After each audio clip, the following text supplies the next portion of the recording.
da parábola do joio e do trigo fala sobre a existência do mal no meio do bem e a definitiva separação entre eles. Na parábola, Jesus disse que o reino dos céus é como um homem que semeou boa semente em seu campo. Mas enquanto todos dormiam, veio seu inimigo e semeou o joio no meio do trigo e foi embora. Quando o trigo brotou e formou espigas, o joio também apareceu. Os servos do dono do campo dirigiram-se a ele e disseram: "O senhor não semeou boa semente em seu campo? Então de onde veio o joio?" "Um inimigo fez isso", respondeu ele. Os servos lhe perguntaram: "O senhor quer que vamos retirá-lo?" Então ele respondeu: "Não, porque ao tirar o joio, vocês poderão arrancar com ele o trigo."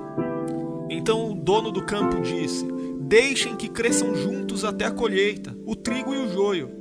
Então direi aos encarregados da colheita: juntem primeiro o joio e amarrem-no em feixes para ser queimado. Depois juntem o trigo e guardem-no no meu celeiro." Jesus contou esta parábola num dia em que ele saiu de casa e se assentou à beira do mar da Galileia. Uma grande multidão se reuniu perto dele e então ele entrou num barco e a multidão ficou em pé na praia escutando seus ensinamentos. O próprio Jesus explica o significado dessa parábola. Ele diz que aquele que semeia a boa semente é o Filho do Homem e, portanto, ele mesmo. O campo é o mundo. A boa semente são os filhos do reino e o joio são os filhos do maligno.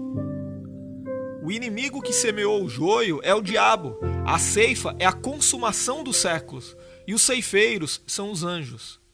Então, o grande significado dessa parábola, como já dissemos, ensina sobre a realidade da existência do mal entre o bem, mas aponta para o fato de que, no final, o Filho do Homem cuidará, através de seus anjos, de separar os bons dos maus, isto é, os redimidos dos ímpios, os filhos do reino dos filhos do maligno.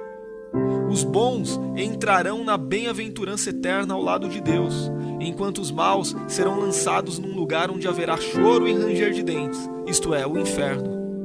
É importante saber que, apesar de Jesus ter contado esta parábola a uma grande multidão, sua explicação foi dada apenas aos discípulos.